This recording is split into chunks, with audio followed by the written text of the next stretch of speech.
basically how we're going to do this. And again, if you have any questions, obviously, I'm more than happy to answer them. So just to recap where we've been. So I'm going to shift over here. We're up to the last part of Perek Tet. So I highlighted here in yellow what you see. This is what we're going to cover today.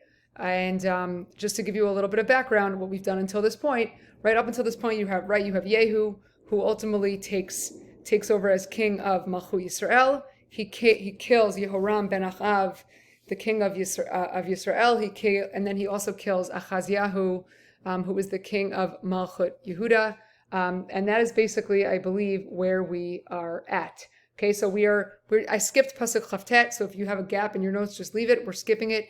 And we're going to start with Pasuk Lamed. The last 7 or 8 psukim of this parak talk about the death of Izevel, who's the one person who we haven't talked about yet. So just to remind ourselves, if you go back to the Nevuah that Hashem gave to Eliyahu, if you look over here in Melachim Aleph, Parak Chaf Aleph, right after the story of the Kerem of Navot, when they take the vineyard of Navot and they set Navot up and he ultimately is killed, right? Hashem is pretty angry at them. Eliyahu comes down pretty hard on Achav, right? And he says, right, you're gonna die in the field of Navot.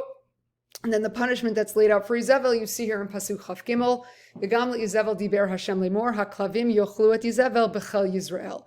That her punishment is going to be that her body is going to be eaten by the dogs. So we're going to see the fulfillment of that here.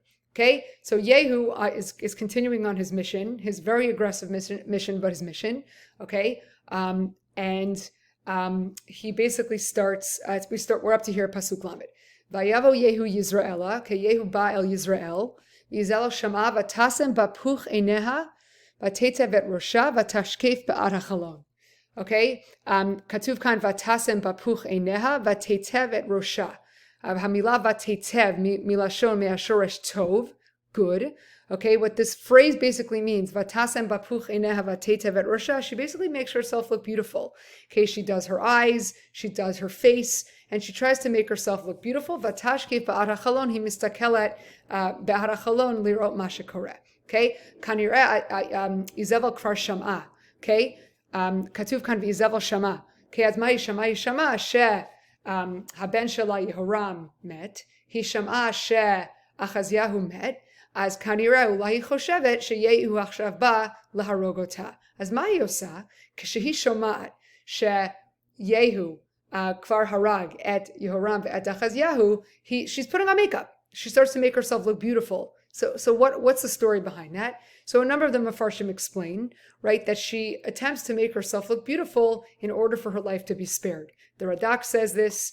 The Malbim says this in a little bit of a different way. Okay, the Malbim basically says that she wanted to look attractive to the soldiers that she knew were coming after her, so that they would take pity on her, and therefore she made herself look beautiful. Definitely an interesting approach on her part. Okay, so she makes herself look beautiful, and she's looking out the window, and she's basically watching them for them to come. Okay, next Pasuk Lamed Aleph. V'yehu baba sha'ar vatomer hashalom Zimri horeg Adonav. Okay, so again vatomer hashalom Zimri horeg Adonav. So basically, this pasuk is a little bit weird. So she sees Yehu coming towards the gate, right, and she basically says. She says to him, Hashalom, do you want peace? And she basically refers to this guy Zimri, who was the Horeg Adonav. Now, who's Zimri? If you look back in Melachim Aleph, most of you should have learned this last year.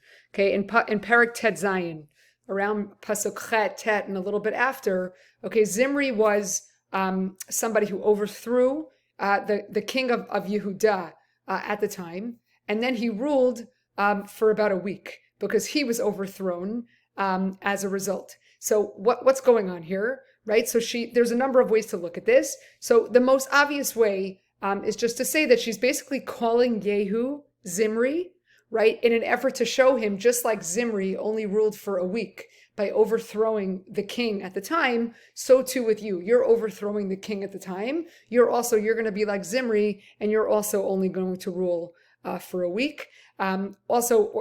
Similarly, it's very possible that by reminding him about this guy Zimri, who again overthrew the king and only ruled for a week, right? She was basically saying, I hope the people rebel against you, just like they rebelled against Zimri. Okay, so she calls him, she calls out to him, is all good? And then she refers to him as Zimri Horega Adonav, or she reminds him of this guy Zimri who killed his master and ultimately ruled only for a week because then he was overthrown.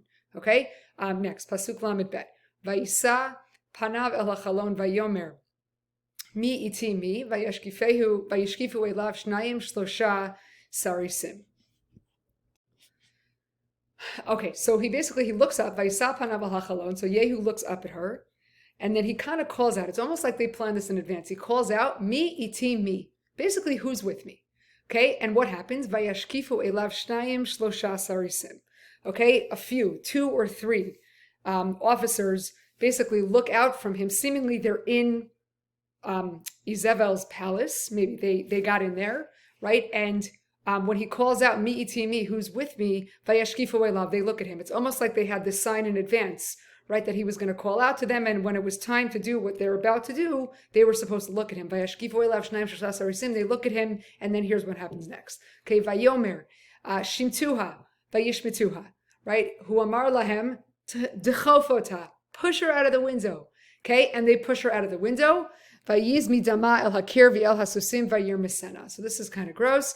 Okay, vayiz midama el hakir. Her body falls to the ground and her blood splatters. Okay, onto the wall.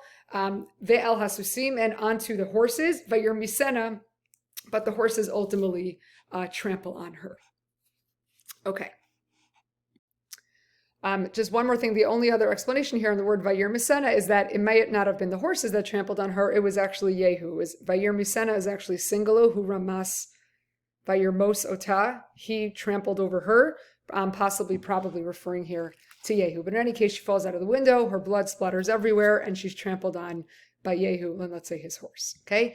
Vayavo vayochal vayesht vayomer pikduna ta'arura hazor v'kivruha kibat Melachim.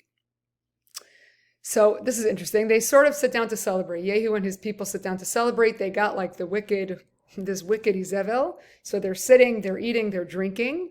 And then at that moment, Vayomer Pikduna et ha'arura hazot.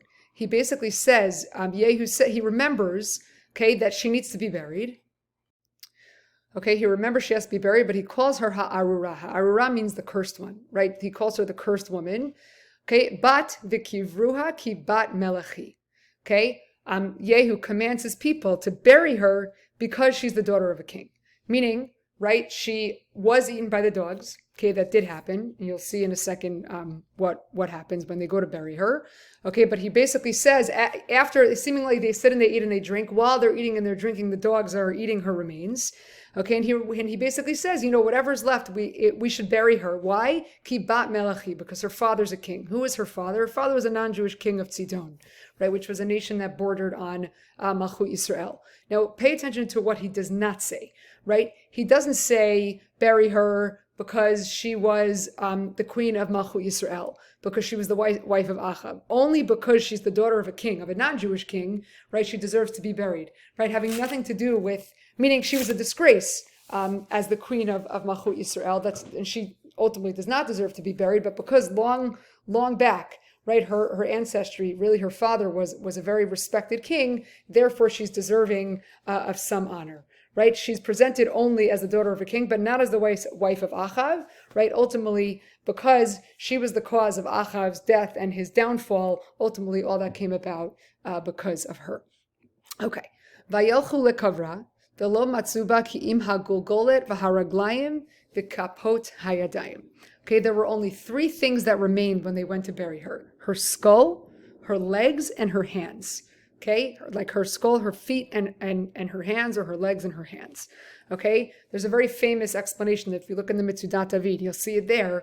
Okay, this is exactly coming true, just as Eliyahu had predicted, right, that she was going to be eaten by the dogs. And the reason that these 3 parts of her body remained was because she had this one act of chesed that she was known for doing, and that was she used to dance, nod her head, and clap her hands in order to be mesameach akala, in order to like make a bride happy. She had this tradition where she would go to weddings, or she would stand by her window and she would like clap her hands, shake her head, and she would dance, for the kala, and that mitzvah of Simchat Chatan Vikala, ultimately gave her this chut of at least having a part of her buried, okay, which is, just again, her head for nodding it, like it's nodding it back and forth, her legs or her feet for dancing, and her hands for clapping. Those were the only things that were left. Okay, Pasuk Lamed Vav, Vayashuvu Vayagidu Lo Vayomer, Dvar Hashem hu asher diber biyad do Eliyahu hatishpi lemor b'chelek Yisrael yechlu haklavim asher bisar Izevel. So after these officers that Yehu had sent to go buried her, they came back and they told Yehu that Eliyahu's prophecy had been fulfilled. Right, Eliyahu's prophecy. Right, just to go back to it here for a second, what's highlighted, right, that she would be eaten in Chel Yisrael, which is basically where Navot's field was in this area called Yisrael. So even though what happened here was that even though she was actually where she fell out the window was not exactly in Navot's field, okay, but what happened was that the dogs, according to the Malbim, okay, the dogs carried her body or carried whatever her remains were, and they ate it there in the Chelek of Yisrael, and they came back and they basically, or in the field of Navot, which was in Yisrael, and they came back to tell Yehu that exactly as Hashem predicted it came true, even though she hadn't fallen out of the window, exactly where Eliyahu had predicted that she would. The dogs carried her body ultimately, and she was eaten there. And then the last thing that they say, v'haita nivlat Izevel kedomen al pnei hasadeh b'chelek Yisrael asher lo yomru zot Izevel. And they basically say that nivlat Izevel, her body, was kedomen al pnei hasadeh. It was like dung, it was like feces, it was like poop, I don't know what other word to use, that was sprawled all over the field in Yisrael. Asher lo yamru zot Izevel. It was almost impossible to identify that they once belonged to Izevel. So why are they getting descriptive? I guess they're showing Yehu that everything that Eliyahu had predicted, everything that Yehu had tried to fulfill, ultimately here came true. So this was, I guess, the final. It's not the final. We're going to see the rest of it in the next parak. Okay, but this was ultimately the death of Izevel, as Eliyahu had predicted. Right? She was looking out the window, and she was pushed out the window. Her blood splattered everywhere. The dogs carried her body, okay, to where the field of Navot was, and they ate it. And when they found her, it was all over the place, and you would never have been able to recognize that it was her. And ultimately, right, the Navi here is being descriptive to show us that really she got ultimately what she deserved, and that Eliyahu's nevuah ultimately was fulfilled.